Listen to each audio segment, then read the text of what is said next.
Hello everyone, আসসালামু আলাইকুম। কেমন আছেন সবাই? আশা করছি ভালো আছেন। আজকে আমার রেসিপি হলো বোম্বাই স্ট্রিট ফুড নামে যে নাস্তাটা অনেক বেশি পরিচিত। আর সেই নাস্তাটা যদি আপনারা ঘরেই তৈরি করতে পারেন তাহলে কেমন হয়? অনেক বেশি ক্রিস্পি, অনেক বেশি মজা, একদম আনকমন নাস্তা। তাহলে শুরু করি। এখানে আমি একটা বাটি নিলাম। বাটিতে আমি পেঁয়াজ আর কাঁচামরিচ দিয়ে দিলাম।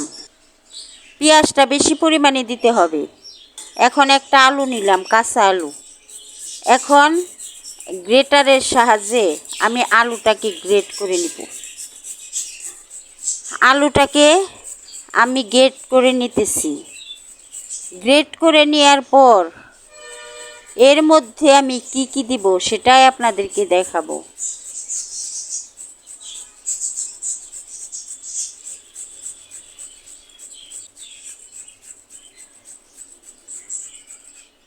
আলুটা আমার গ্রেট করা হয়ে গেছে।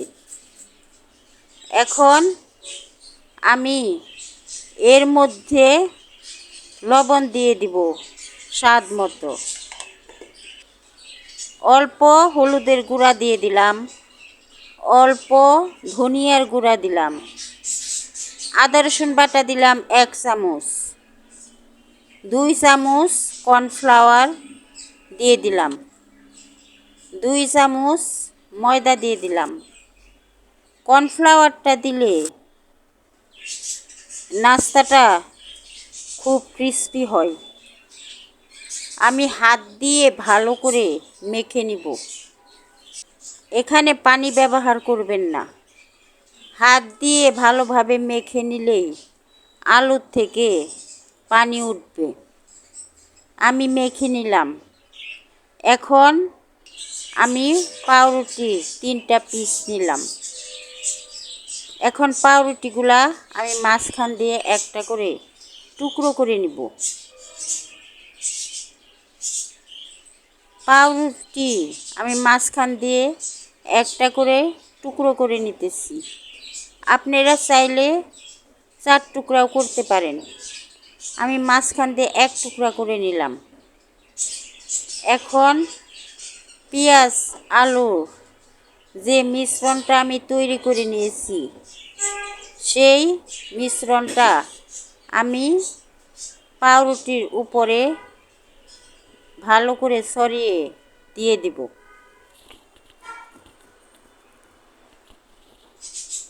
আমি 2 পিঠের মধ্যেই একইভাবে দিব।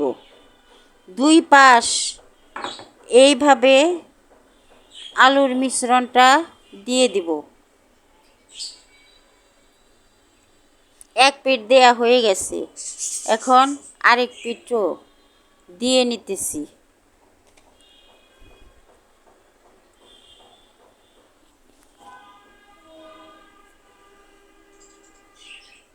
এইভাবে আমি সবগুলাই পাউরুটির উপরে আলুর মিশ্রণটা দিয়ে নিব। একটা তৈরি করা হয়ে গেছে। এখন আমি আরেকটা নিয়ে নিব।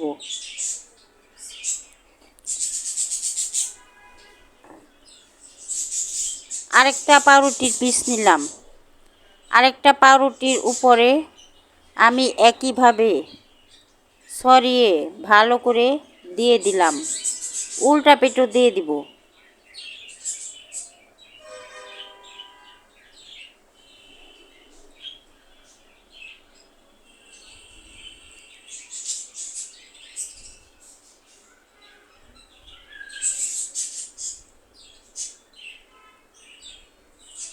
উল্টা পিঠও আমার দেয়া হয়ে গেছে।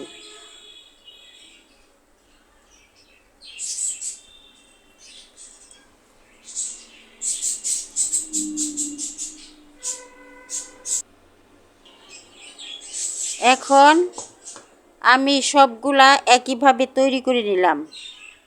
এইগুলা এখন আমি ভাজার জন্য চুলায় চলে যাব। চুলায় প্যান বসিয়ে দিলাম। প্যানে তেল দিয়ে দিলাম বেশ পরিমাণ। তেলটা গরম হয়ে আসলে একটা একটা করে পাউরুটির পিস আমি তেলের মধ্যে দিয়ে দিলাম। এক পিঠ ভেজে নেব 2-3 মিনিট। এখন চুলার জালটা মিডিয়ামে রাখতে হবে। এক পিঠ ভাজা হয়ে গেছে। এখন পাউরুটির পিসগুলা আমি উল্টিয়ে দিব। উল্টিয়ে আরেক পিঠও ভেজে নিব।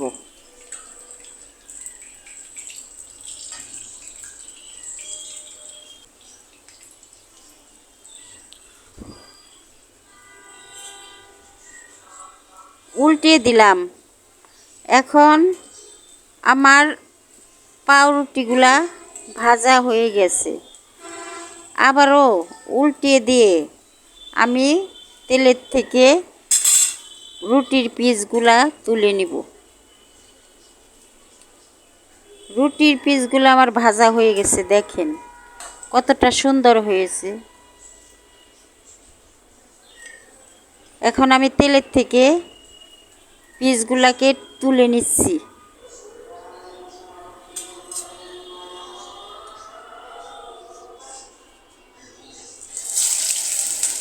যে দুইটা পিস বাকি ছিল ওই দুইটা পিসও আমি তেলের মধ্যে দিয়ে দিলাম।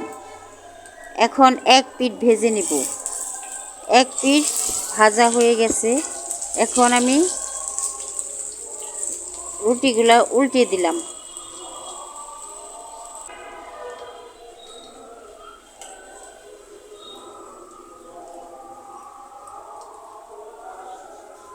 ভাজা হয়ে গেছে, এখন আমি তুলে নিলাম। এইভাবে একবার বানিয়ে খেয়ে দেখেন, আশা করছি আপনাদেরও ভালো লাগবে। এটা বিকালের নাস্তা আর বাচ্চাদের টিফিনে দিতে পারেন, বাচ্চাদেরও ভালো লাগবে খেতে। যদি আমার রেসিপিটি আপনাদের ভালো লাগে তাহলে একটা লাইক দিয়ে সাবস্ক্রাইব করে আমার পাশে থাকবেন। আল্লাহ হাফেজ।